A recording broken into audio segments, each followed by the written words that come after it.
It's no secret that FL Studio has transformed music production. We spend countless hours using it to pursue our creative dreams, and for a lot of us, it's changed our lives. It's been used by some of the biggest producers to create culture-defining records. We invest so much time using FL, and since FL 25 finally released, I want to share with you guys some essential tips that'll not only streamline your workflow, but help you get your creative ideas out a lot faster. In this video, I'm going to cover functional and creative tips so that way you guys get the best of both worlds. So with that being said, let's dive right into functional. This is going to cover your workflow and help you do things a lot quicker. So straight out the gate, I'm going to show you guys the best feature, and that is ADSR Presets. So everybody knows whenever you have an 808 or a one shot, you go to the ADSR tab and adjust the attack, hold, decay, sustain, and release, just like this, so that way you can have more control over the sound.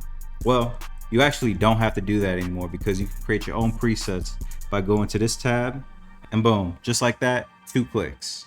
This shit is a game changer. And I know you might be thinking, I already know how to do that super fast, but you got to think of the possibilities when it comes to one-shot sounds. With just a couple clicks, you could turn a one-shot sound into a drone pad, a pluck, a bass, whatever, especially in these other tabs here. I'm telling you, this shit is a game changer already. So for this next one, you actually got new ways to mute stuff within the actual channel rack.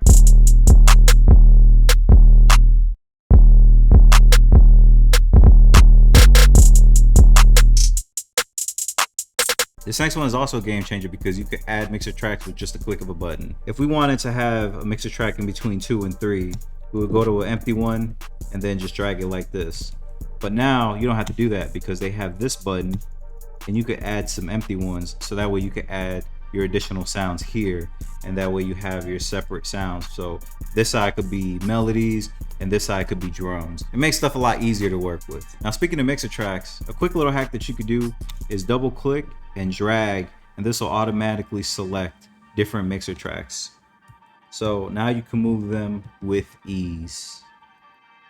Now for this next one, I'm going to talk about buses and sends. I'm going to show you guys how you can use them and why you might want to use them. So what are buses and what are sends? Well, buses allow you to house multiple sounds that are already in your mixer track, so that way you can put like a compressor or even an EQ, so that way things can be glued together. Now sends are mixer tracks that are only dedicated for like certain effects, so reverbs or delays, so that way you can route other sounds that are already in mixer tracks to them. You not only save your CPU, but you also have one type of reverb or one type of distortion. This helps you a lot because it doesn't muddy your mix. In this beat, I have these melodies right here.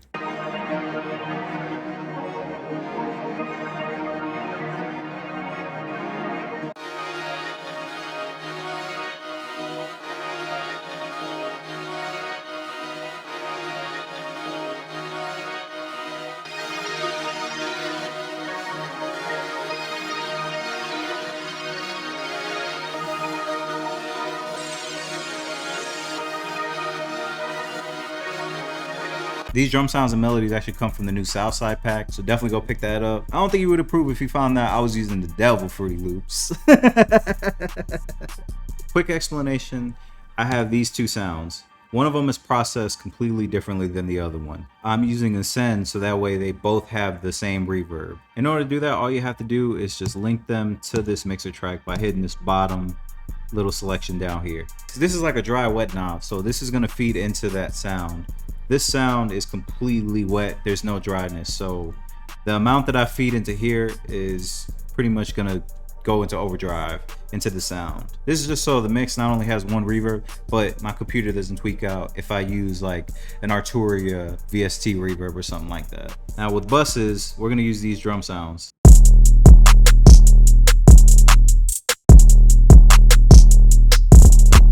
Now I'm not going to use the bass because I don't like using basses in bus sounds, but I'm going to link these all into a mixer. I'm going to double click, hold, and now I'm going to right click the same selection and then hit route to this track only. And then from here, I'll be able to like glue the drums if I want to use a compressor.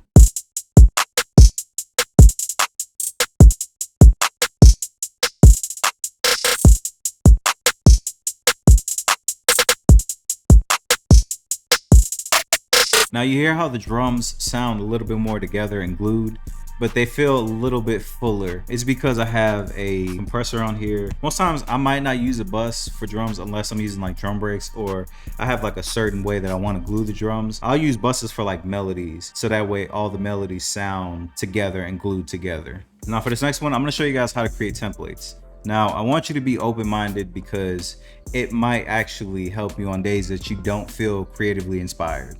So after beats, what I like to do at times is delete the melody and then just have the drums.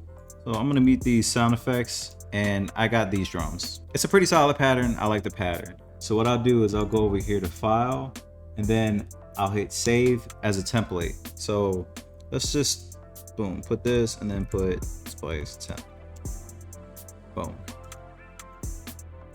Maybe I like the way the drums are glued, or maybe I like the pattern, but days I don't feel inspired and I have this blank canvas and nothing is coming out, you could pull your template up, or if you're in a session and you have a session player, or maybe you're around some new synths, pull your template up, record that in, so that way you can use drums as a reference to see where you want to go with the bounce, and then you might scrap it later, but it is there and it is there for you to use because you made it. So it's coming from you, it's not cheating. Ain't no rules in this shit, man. Now, speaking of templates, this next one is gonna help you out a lot. And that is saving your presets so that way it's easier to drag and drop. But there's two ways to do it. I've explained plenty of times how to do this. I have another video, I'll have it linked down below. But I have Labs, I use Labs a lot.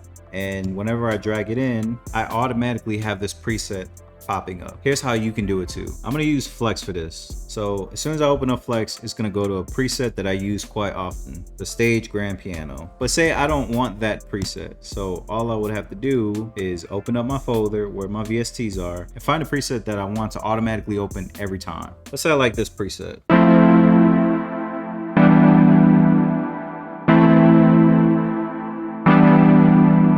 So all I would have to do is go up to this drop down menu, hit add plugin to favorite database, and boom, refresh. Now whenever I drag and drop Flex, it's gonna open up that preset automatically. Now you can't do that every single time, but this is where the second best way to save presets works handy. That is just going up here and hitting save preset. Now let me go to my preset, loads up instantly. Now Flex is a stock plugin, but you could do this with any plugin. I do it for Omnisphere, I do it for Arturia.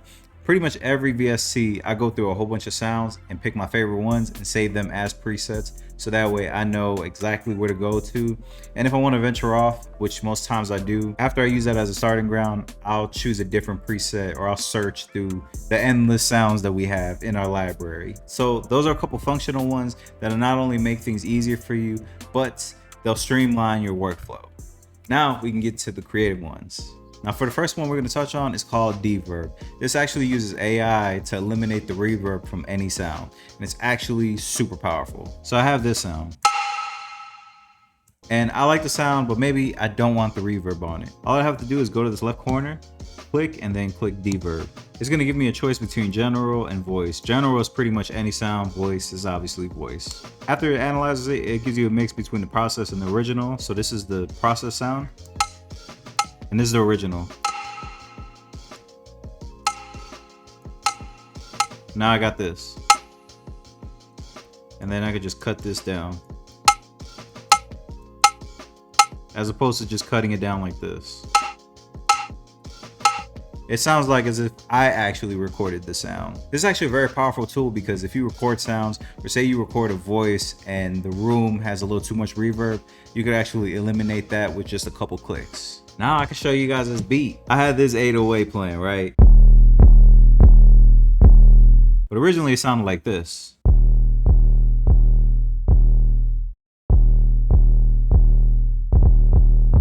I felt like it wasn't hitting hard enough, so it needed that sauce, and I didn't want to use fruity fast distortion. So instead I used the new FL Studio mobile effects rack. They not only have a whole bunch of different type of effects in here, but it's super simple and easy to use. I use a distortion, and they give you 4 different types of distortion, and you can mute it and then add different effects. This effect gives you just a world of different options. In context with the beat, this is what it sounds like.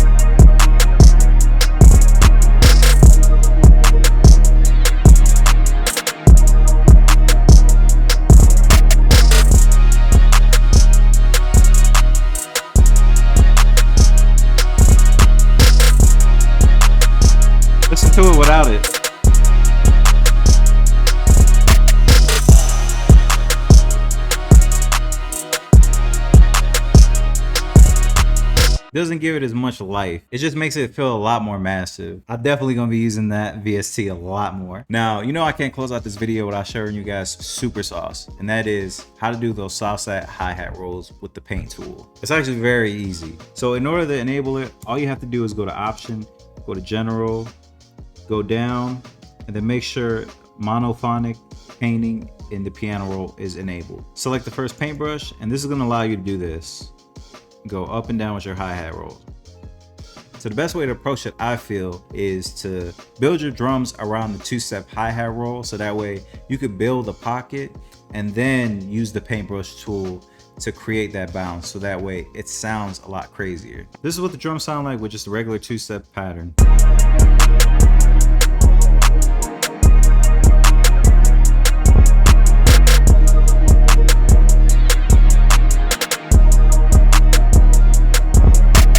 It's cool, but I know we can spice up those hi-hats just a little bit. This is where trial and error comes in. There's really no one set way to do these. You just do it to where it sounds complementary to the bounce that you have. So don't do too much.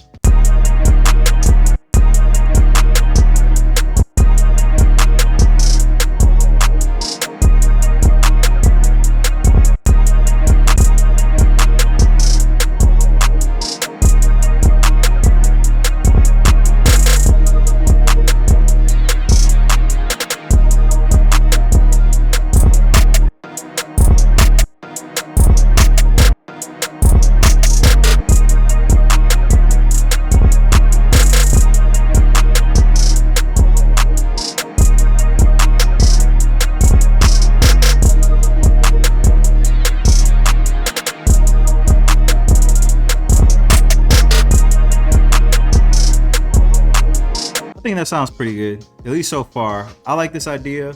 I personally like the way that I had the hi-hats before, but I feel like there's really no right or wrong way. Just doing what you feel sounds good is the best compass that you can have. So that makes it to the end of this video. I hope you guys learned a lot, and I hope you guys implement these. If this did or didn't help you out, definitely let me know down in the comments, and let me know what else you guys want to see as well, and I'll do my best to make it happen. My name is Isaac Duarte, and I will catch you guys next time.